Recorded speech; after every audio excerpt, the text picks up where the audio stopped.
ഈ ഒരു സമയത്ത് ഏറ്റവും കൂടുതൽ ആൾക്കാർ എന്നെ വിളിച്ചിട്ട് ചോദിക്കുന്ന ഒരു ചോദ്യമാണ്, റോണി, ഈ ഒരു വാർ കാരണം Dubai real estate market crash ആകുമോ? ദുബായിലെ പ്രോപ്പർട്ടിയുടെ വില കുറയുമോ? വേറൊന്നുമല്ല, അവരൊക്കെ ചിന്തിക്കുന്നതെന്ന് വെച്ച് കഴിഞ്ഞാൽ ഈ ഒരു വാർ കാരണം Dubai real estate market crash ആയി കഴിഞ്ഞ് കഴിഞ്ഞാൽ ഇപ്പോൾ ഒരു 10 മില്യൺ ഒക്കെ ഉള്ള പ്രോപ്പർട്ടി അവർക്കൊക്കെ 1 മില്യൺ അല്ലെങ്കിൽ 2 മില്യൺ എടുക്കാൻ പറ്റുന്നതാണ്. സത്യം പറയട്ടെ, സത്യാവസ്ഥ ഇതൊന്നുമല്ല.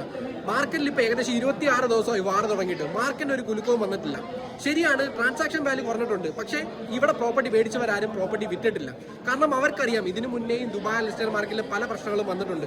അതൊക്കെ തരണം ചെയ്ത് മാത്രമാണ് ദുബായ് ലിസ്റ്റഡ് മാർക്കറ്റിൽ ആൾക്കാർക്ക് ഇത്രയും ട്രസ്റ്റ് വന്നിട്ടുള്ളത്. നിങ്ങൾക്ക് ചെയ്യാൻ പറ്റുന്ന ഏറ്റവും ബെസ്റ്റ് ഓപ്ഷൻ എന്ന് വെച്ച് കഴിഞ്ഞാൽ ഈ ഒരു വാർ കാരണം പല ഡെവലപ്പേഴ്സും പല ഓഫേഴ്സും കൊണ്ടുവരുന്നുണ്ട്. ഏറ്റവും വലിയ ഓഫേഴ്സാണ് അവരുടെ പേയ്മെന്റ് പ്ലാനിലെ ഫ്ലെക്സിബിലിറ്റി. വേറൊന്നുമല്ല, നേരത്തെ 60-70% ഡ്യൂറിംഗ് കൺസ്ട്രക്ഷൻ നിങ്ങളുടെ കയ്യിൽ നടക്കേണ്ട കാശ് ഇപ്പം വെട്ടിക്കുറച്ച് ഏകദേശം 30-35% ആക്കിയിട്ടുണ്ട്. എന്ന് വെച്ച് കഴിഞ്ഞാൽ ലിക്വിഡിറ്റി കൂട്ടിയിട്ടുണ്ട്. അത് മാത്രമല്ല, 4% DLD ഗവൺമെന്റ് അടയ്ക്കുന്നത് അതും ക്യാൻസൽ ആക്കിയിട്ടുണ്ട്. എന്ന് വെച്ച് കഴിഞ്ഞാൽ 4% നിങ്ങൾക്ക് ഡിസ്കൗണ്ട് കിട്ടുന്നുണ്ട്.